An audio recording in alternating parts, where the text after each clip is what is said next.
Zionism is not only expanding throughout the Middle East, but also into the heart of Islam, Saudi Arabia. And a word of warning, this is not a drill. Creeping Zionism is real and should fire off alarm bells for every Muslim across the world. The areas marked in blue on this map is what Zionists believe to be the entirety of their biblical homeland. You're now watching Israeli government officials open a new Israeli embassy in the Arab Gulf country of Bahrain on September 4th. It's therefore never been more urgent to understand the ultimate goals and achievements of Zionism in the Middle East. But let's start with the fact that it's an ethno-nationalist ideology that endorses and encourages the supremacy of Jewish migrants and culture over indigenous Arab populations. Zionism fueled the Palestinian Nakba in 1948 and the illegal annexation of the Palestinian territories in 1967, along with the theft of the Golan Heights from Syria that same year. Zionism is why 7 million Palestinians remain stateless today, after being forcibly displaced from their homes for the past 75 years. But for Israel, the Zionist colonial project remains unfinished. To complete the project, Israel seeks normalization and legitimacy from the Arab and Muslim world. I mean, sure, it already normalized relations with the United Arab Emirates, Morocco, Bahrain, and Sudan. But these countries mean little to most of the world's Muslim population, which is why the Zionist state is desperate to lure Saudi Arabia into its embrace. You see, Saudi Arabia is the heartland of Islam because it's the birthplace of Prophet Muhammad and home to Islam's two holiest sites in Mecca and Medina, which grants the Saudi government an inordinate amount of influence over the Muslim world. For this reason, Israel is pushing the United States hard to pressure the Saudi regime into normalizing relations with the apartheid Zionist state.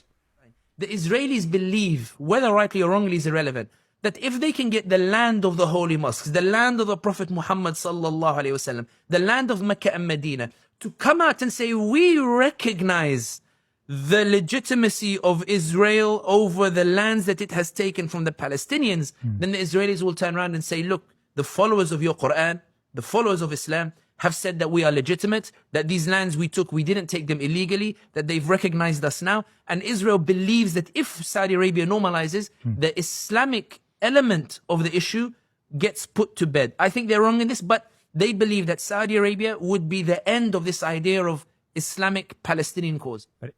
What you just heard was a perfect summary of exactly what the Zionist state hopes to achieve through Saudi normalization.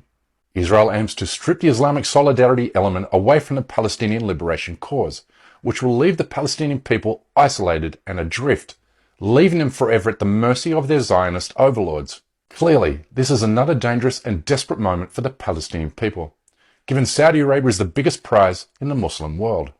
Therefore, if normalization happens now, then there will be zero leverage or incentive for Israel to ever accept Palestinian statehood, especially when the international community is unwilling to ever hold Israel accountable or create any consequences for its criminal occupation. But before we go on, we urgently need your help to counter injustices in the Muslim world, and we can't continue this effort without you. So please consider supporting my journalism at patreon.com/CJWerleman. Our program is made possible only because of the support we receive from our wonderful patrons. Please join them in helping me bring these stories to a wider audience. Thank you. Now back to our show. The Saudi government stands to gain much from the potential deal with Israel, particularly Crown Prince Mohammed bin Salman, who will attain more money, prestige, US weapons and Israeli surveillance technologies, while also securing a NATO-like security guarantee from the United States and a green light for his nuclear ambitions. Saudi Arabia is expected to seek American support for a civilian nuclear program, a defense pact similar to NATO with Washington, and less restrictions on arms sales to the kingdom. Saudi Arabia could also request Israel make concessions towards the Palestinians. But the Saudi government will do little to gain a significant win for the Palestinians, because anything meaningful or substantive has zero chance of gaining approval from the extremist Israeli government, which has vowed to formally annex and ethnically cleanse the Palestinian territories.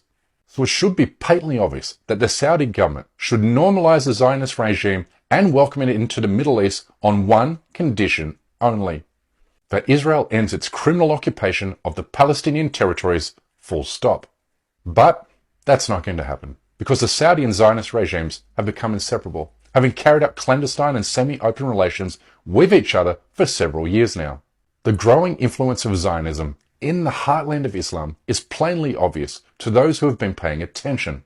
We've seen Saudi companies partner with Israeli firms, and in July we saw the Israeli national anthem played at a FIFA esport tournament in Riyadh. And we've also seen Israeli journalists enter Mecca, even though the holy sites are strictly off limits to non-Muslims. I was here in Mecca. The dream came true. Although the Israeli man's stunt outraged the Muslim world, it was ignored by Saudi Arabia's de facto ruler, because he has informally opened the country's door to Zionism under the auspice of de facto normalisation. Certainly there's been an unprecedented drive towards normalization. In that I mean we've seen that Israeli teams are now able to enter Saudi Arabia with Israeli passports to participate in sports events such as the Dakar Rally, which in 2021 we saw the Israeli flag and the national anthem being raised at the esports international event or esports World Cup only a few months ago. We're recording this in August 2023, but we saw the Israeli national anthem being played. We saw Israeli official delegations or unofficial delegations in Medina recording themselves saying they're planting the tree again in Medina. That doesn't happen without government consent. We also know Mohammed bin Salman welcomed Netanyahu and the head of Israeli intelligence agency Mossad to Saudi Arabia in November of 2020. But MBS denied the visit took place, which shows you how he has something to hide. But the visit was confirmed later by leaked Israeli reports.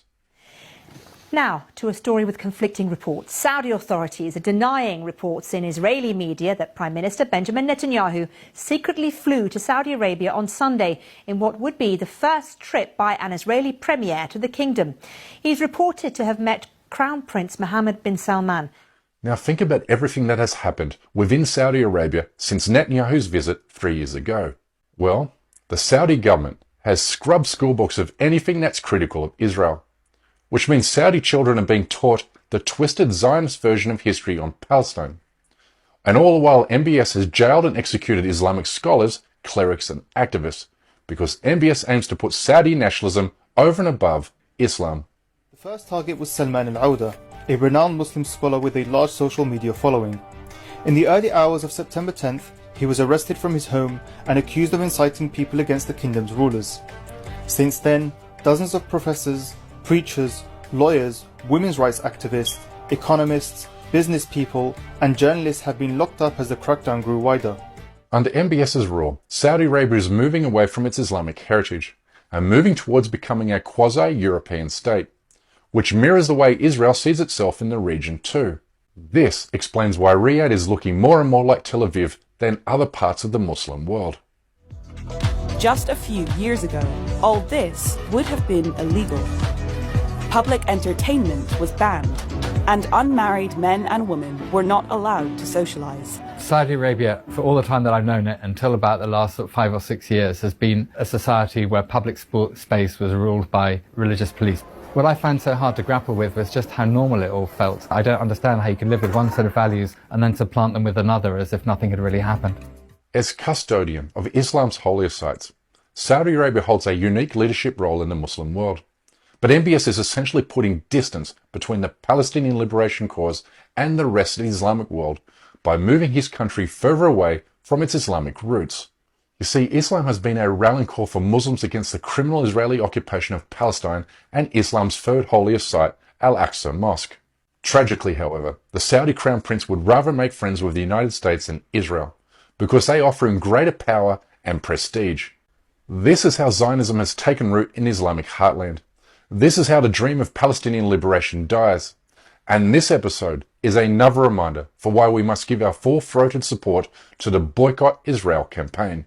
Change won't happen from corrupt leaders of Muslim countries, but from us, ordinary people, who can starve the Zionist enterprise economically by boycotting its products, sporting teams, and cultural events.